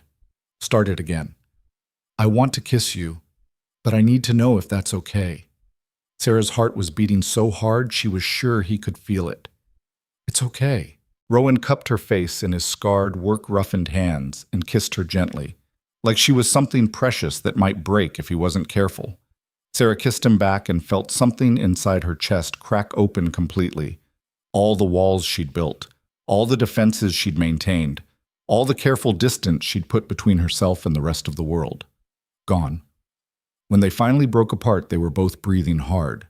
I don't know how to do this, Rowan said. I haven't, since Kara died, Neither have I. Not since before my sister. Sarah kept her hands on his chest, feeling his heart hammering under her palms. We'll figure it out. What if I mess it up? You will. I will too. But we'll figure it out anyway. Rowan rested his forehead against hers, their familiar position, the one that felt like home. I'm scared. Me too. But you're still here. So are you. They stayed like that for a long time. Then Rowan went to the storage room and Sarah went upstairs to her apartment, but something fundamental had shifted. They both felt it. The next morning dawned clear and brutally cold. The sky was that particular shade of blue that only came after massive storms, and the sun reflected off the snow so brightly it hurt to look at. Rowan left early, promising to return in 3 days once he'd checked the cabin and taken care of whatever needed doing. Sarah watched him walk toward the forest, his boots leaving clear tracks in the fresh snow, and felt the absence of him like a physical ache. But this time, the absence didn't feel permanent. It felt temporary, like he was going away but coming back. Like she could trust that. The village was digging out from the storm. People worked together clearing paths, checking on neighbors, making sure everyone had survived intact. Sarah helped where she could, shoveling snow and bringing hot tea to the workers. Kenna approached her around midday, looking less gossipy and more genuinely concerned. "Is it true?" she asked. "About you and Rowan?" Sarah set down her shovel. "Is what true?" "That you're together, whatever that means. We're figuring it out." Are you sure that's a good idea? People are worried. They remember— I know what they remember, Sarah interrupted. But they're remembering a man who was destroyed by grief 9 years ago. That's not who he is now. How do you know? Because I see him, really see him. Not the stories, not the rumors, just the person he actually is. Kenna studied her face for a long moment. You're in love with him. Sarah wanted to deny it, wanted to say it was too soon, too complicated, too risky. But the words stuck in her throat because they weren't true. "Yeah," she admitted. "I think I am." Kenna didn't look judgmental, just sad. "I hope he deserves you." "He does, and I deserve him." That seemed to settle something for Kenna. She nodded and went back to shoveling. Sarah worked through the rest of the day and tried not to count the hours until Rowan came back. He returned 2 days later instead of 3.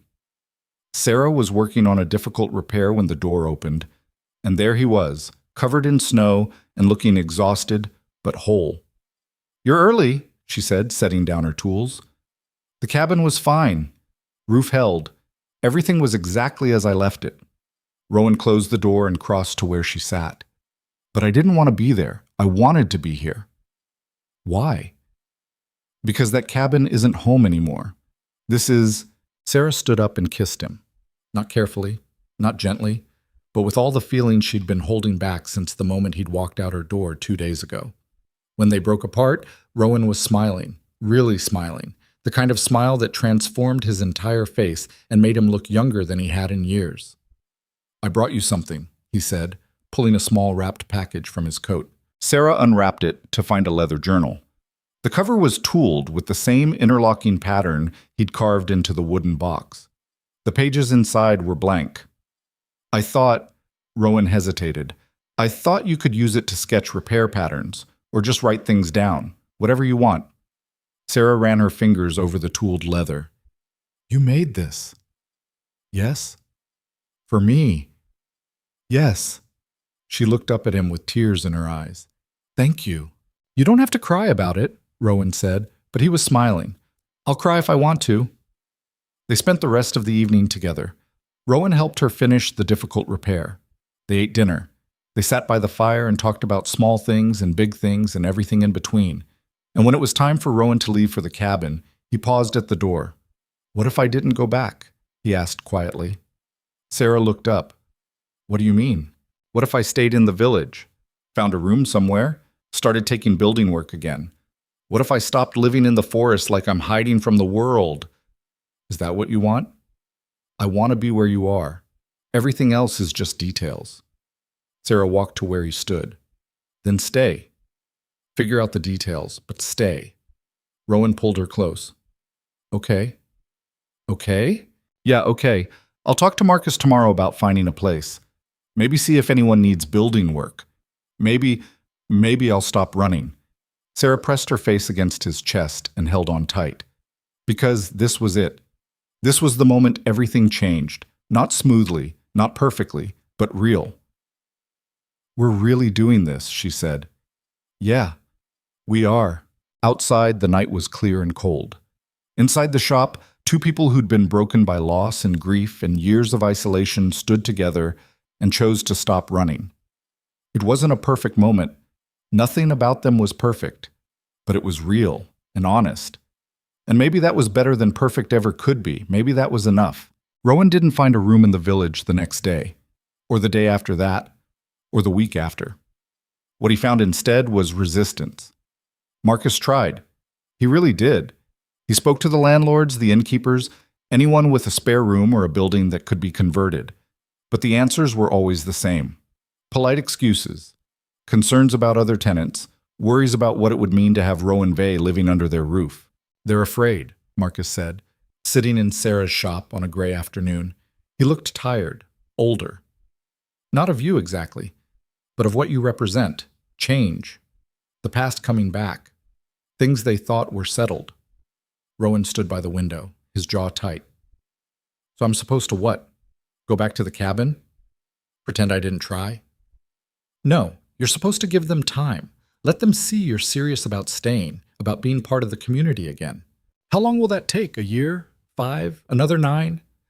Marcus didn't have an answer. Sarah watched Rowan's hands clench and unclench at his sides. She recognized that tension, the barely controlled frustration of someone who'd tried to do the right thing and gotten punished for it anyway. "He can stay here," she said. Both men turned to look at her. "What?" Rowan asked. "Rowan, the storage room has a cot. It's not much, but it's warm and dry. You've already stayed there before. You can stay there now, until you find something else." "Sarah, I can't ask you to." "You're not asking. I'm offering." Marcus cleared his throat. "That'll really give the village something to talk about." "Let them talk," Sarah said flatly. "They've been talking since Rowan first walked into my shop. Nothing's going to change that except time and action, so let's give them both." Rowan crossed to where she sat. "You're sure?" "I'm sure." He looked like he wanted to argue, to tell her all the reasons it was a bad idea, to protect her from the gossip and judgment that would inevitably follow. But instead, he just nodded. "Okay, thank you." Marcus left shortly after, shaking his head but not disapproving, just resigned to the way things were unfolding. When they were alone, Rowan sat down heavily. "This is going to make things harder for you." "I know. People will assume we're together. We are together. But they'll think—" "I don't care what they think," Sarah interrupted. "I spent my whole life caring what people thought, trying to be what they expected, being quiet and small and unobtrusive so I wouldn't make anyone uncomfortable. I'm done with that." Rowan studied her face. "When did you get so fearless?" "I'm not fearless.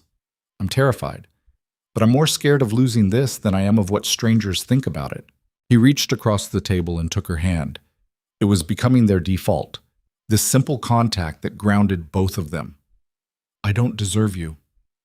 "Stop saying that. You deserve someone who sees you for who you are now, not who you were 9 years ago. And I deserve someone who doesn't need me to be anything except myself." Sarah squeezed his hand.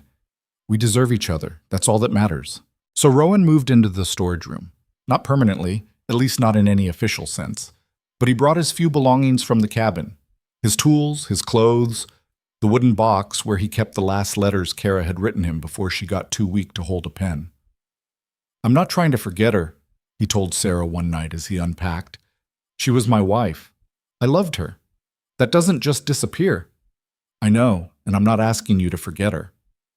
"Some people would." "I'm not some people." Sarah sat on the cot and watched him arrange his things. "My sister's been gone for almost 10 years. I still think about her every day. Still miss her. But that doesn't mean I can't build a life that includes other people, other feelings." Rowan set down the box he was holding. "How do you do it?" "Hold on to the past without letting it destroy you." "I don't always. Some days the grief comes back so strong I can barely breathe.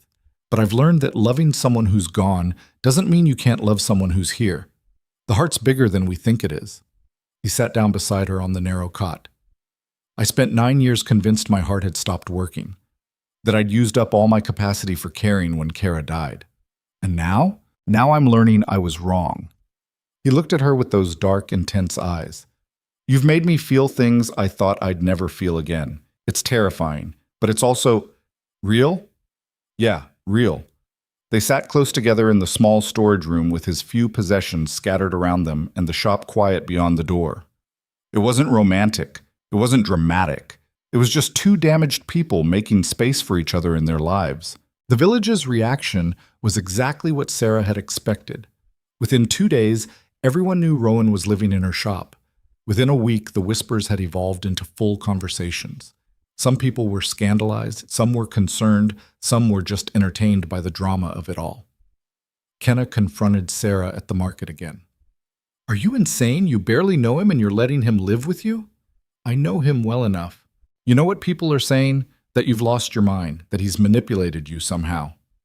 "People will say whatever makes them feel important. I stopped caring about that a long time ago." "But your reputation." "My reputation?" Sarah laughed, a sharp, bitter sound. 6 months ago, nobody in this village knew I existed. I was just the quiet cobbler who fixed their boots and stayed out of the way. Now suddenly they care about my reputation?" Kenna stepped back, looking uncertain. "I'm just trying to help." "Then help by minding your own business." It was harsh, probably harsher than Kenna deserved. But Sarah was tired of defending her choices to people who didn't actually care about her well-being. They cared about having something to talk about, something to judge, someone to feel superior to. Not everyone was hostile, though. Marcus continued to support them quietly. The baker started giving Sarah extra bread when she came by. The blacksmith offered Rowan some small repair jobs. Nothing major, just fixing tools and hinges. But it was work. It was acceptance. Slowly, grudgingly, the village started to make space for Rowan again. He started taking on building projects. Small ones at first, fixing a rotten porch, repairing a shed roof, building shelves for the general store. People paid him fairly and treated him like any other tradesman. Some were friendly, some were cold. But they hired him, and that was something. In the evenings, he'd come back to the shop covered in sawdust and exhausted. Sarah would make dinner while he cleaned up. They'd eat together and talk about their days. Then Sarah would work on repairs while Rowan sat nearby and read or worked on small carving projects. It became a routine, a life. Something neither of them had thought they'd ever have again. But not everything was easy. One night, about a month after Rowan had moved in, Sarah woke to the sound of someone moving downstairs. She grabbed the lamp and went down to find Rowan sitting at her work table in the dark, his head in his hands. "Can't sleep?" she asked quietly. He looked up. His face was wet with tears. "I had a dream about Kara, about the day she died. I was holding her hand and she was trying to tell me something, but I couldn't hear her, and then she was just gone. And I woke up, and for a second I forgot where I was, forgot that 9 years had passed, forgot that you—" He stopped himself. Sarah set down the lamp and sat beside him. "It's okay to still miss her. I know. But I feel like I'm betraying her, being here with you, being happy. She's been dead for 9 years and I'm finally moving on, and it feels wrong, like I'm abandoning her." "Do you think she'd want you to spend the rest of your life alone?" Rowan wiped his face with the back of his hand. "No, she made me promise not to, right before she died. She made me promise I'd keep living, that I'd find someone else eventually, that I wouldn't let grief destroy me." His voice cracked. "And then I broke that promise for 9 years. But you're keeping it now. Am I? Or am I just replacing her?" Sarah took his hand. "You're not replacing her. You're making space for something new alongside everything you still carry from her. That's not betrayal. That's survival." Rowan looked at their joined hands. "How do you always know what to say?" "I don't. Half the time I'm making it up as I go. But I know what it's like to feel guilty for being alive when someone you love is dead. And I know that guilt doesn't honor them. Living does." They sat in the dark shop while the village slept around them. Eventually, Rowan's breathing steadied. The tears stopped. He didn't look peaceful. He probably never would completely, but he looked less broken than before. "Come on," Sarah said, standing up. "You should try to sleep." "I won't be able to." "Then don't sleep. But at least lie down. Rest your body even if your mind won't shut up." She walked him back to the storage room, but when he lay down on the cot, he reached for her hand. "Stay," he asked quietly. "Just for a while?" Sarah hesitated. The cot was narrow. The room was small. It crossed a line they hadn't crossed yet. But he needed her. And she needed him, and sometimes that was more important than propriety or caution or fear. She lay down beside him, fitting herself into the small space. Rowan wrapped his arms around her and buried his face in her hair. They didn't kiss, didn't do anything except hold each other in the dark. "Thank you," he whispered. "For what?" "For not running when things get hard. For staying even when I'm a mess. For seeing me." Sarah pressed closer. You do the same for me.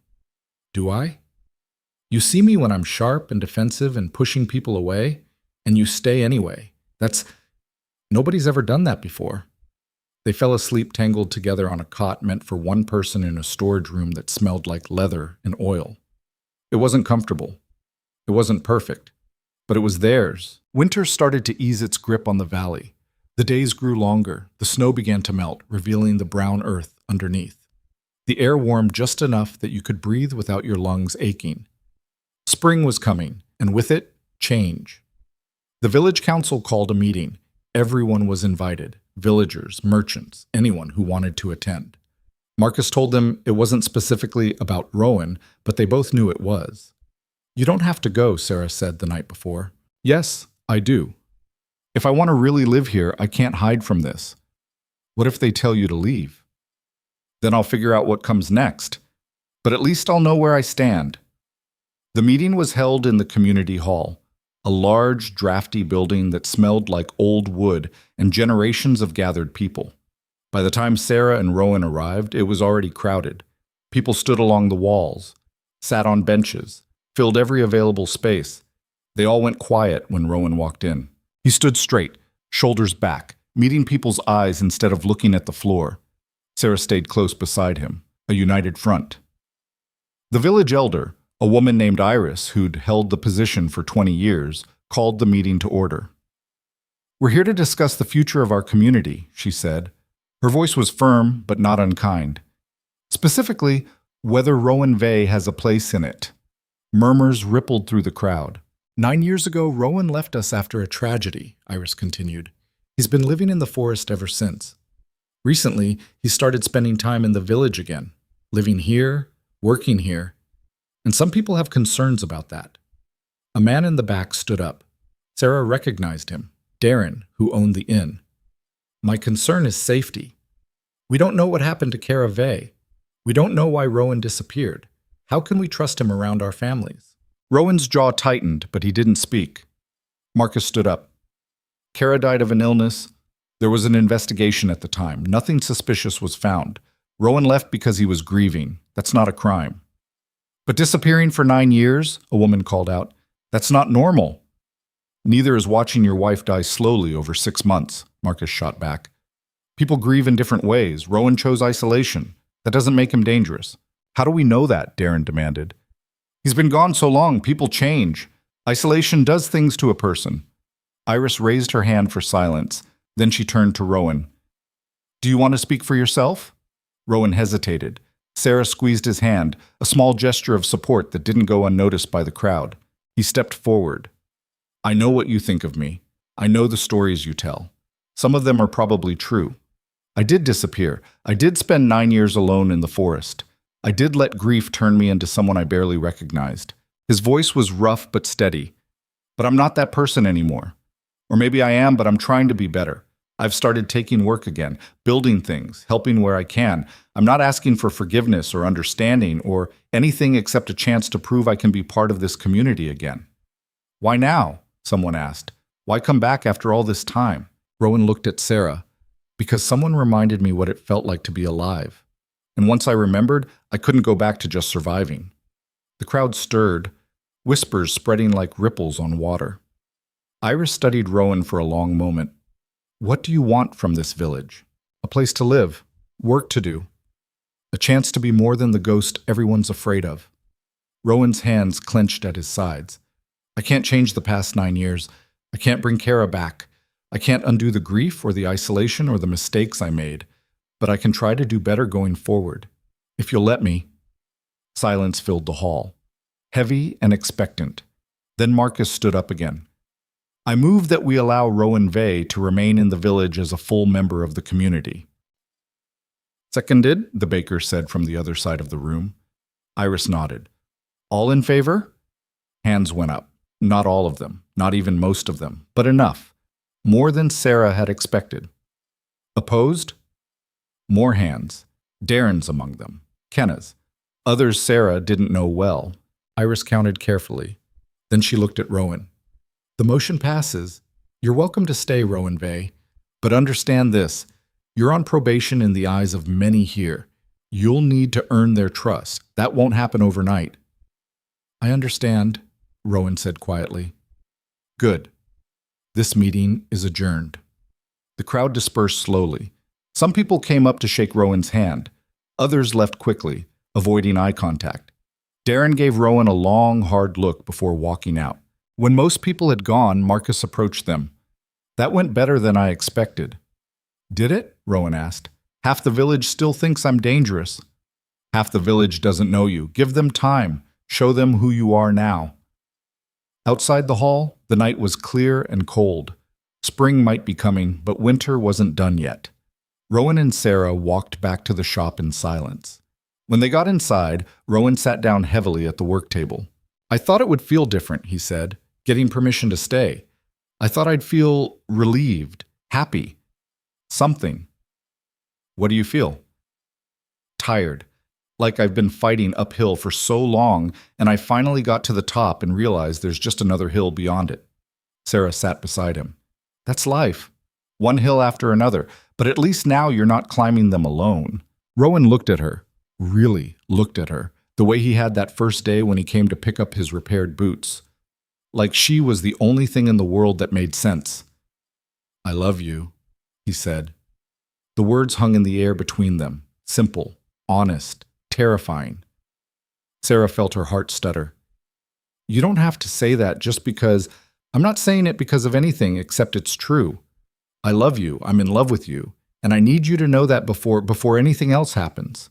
"Before what happens?" Rowan pulled something from his pocket. A small piece of leather, carefully tooled with a pattern of interlocking circles. "I made this for you. It's a bookmark. For the journal I gave you. I know it's not much, but..." Sarah took the bookmark. It was beautiful. Simple, but elegant. Made with care and attention to detail that spoke louder than any grand gesture could. "I love you too," she said quietly.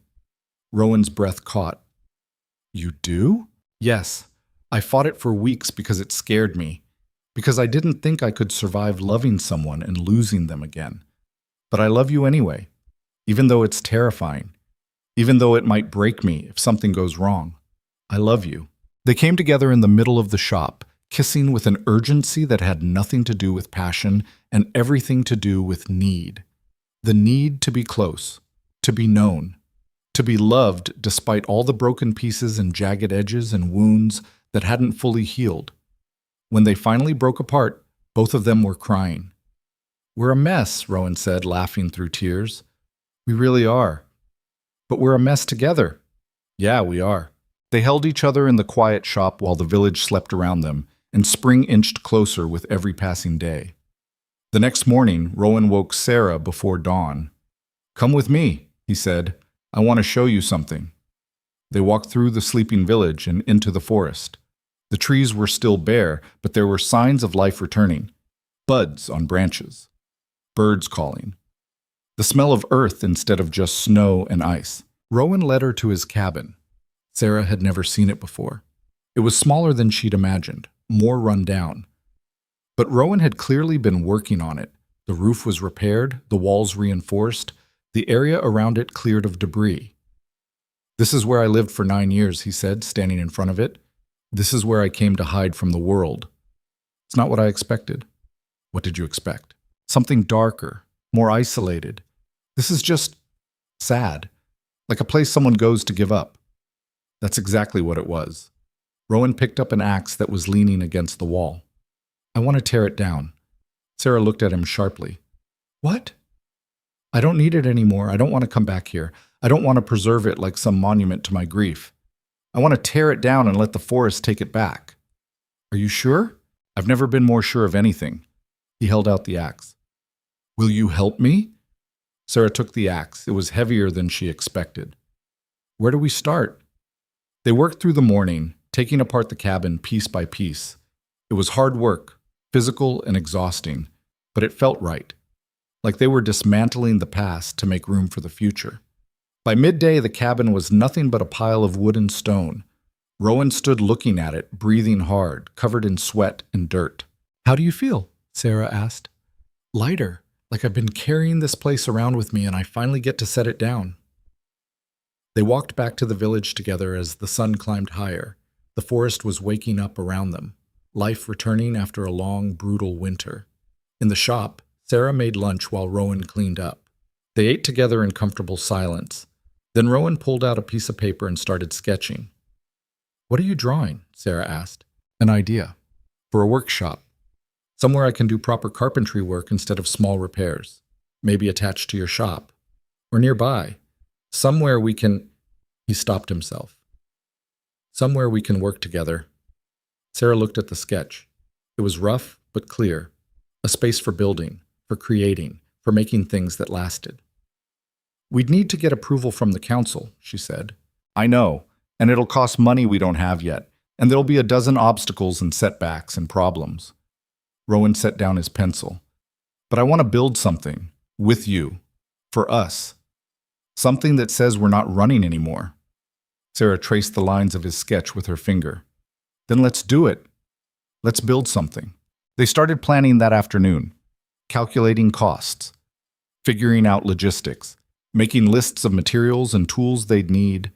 It was practical work, boring work, the kind of work that built real lives instead of dramatic stories, and it felt perfect.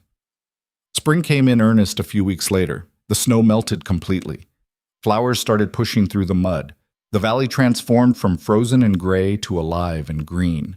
Rowan and Sarah presented their workshop plans to the village council. There were questions, concerns, requests for modifications, but eventually the council approved it. Construction started in early spring. Rowan did most of the building himself, but other villagers helped. The blacksmith donated materials. Marcus helped with the foundation. Even some of the people who'd voted against Rowan at the meeting showed up to help. The workshop took shape slowly. Walls rising, roof going on, windows being fitted. It wasn't fancy, but it was solid, built to last. On the day they finished, the whole village came to see. It was an unspoken celebration, a recognition that Rowan had done what he'd promised. He'd proven himself through action instead of words. That night, Sarah and Rowan stood inside the completed workshop. It smelled like fresh wood and possibility. "We did it," Sarah said. "We really did." "What now?" Rowan pulled her close. "Now we live. We work. We build things together. We mess up sometimes and fix it. We have bad days and good days and everything in between. We just live." Sarah looked up at him. "That sounds perfect." "It sounds ordinary." "Same thing." They kissed in the empty workshop while the village celebrated outside. And for the first time in either of their lives, ordinary felt like exactly enough. The years that followed weren't perfect. There were hard days. Days when Rowan's grief came back so strong he could barely function. Days when Sarah's old instinct to run nearly overwhelmed her. Days when they fought or misunderstood each other or hurt each other without meaning to. But there were more good days than bad. Days when they worked side by side, creating things with their hands. Days when they sat together in comfortable silence. Days when they laughed at stupid jokes or solved problems together or just existed in each other's presence. The village slowly accepted them. Not all at once, not completely, but enough that Rowan and Sarah became part of the community's fabric. The cobbler and the carpenter. The quiet pair who'd found each other and built something real.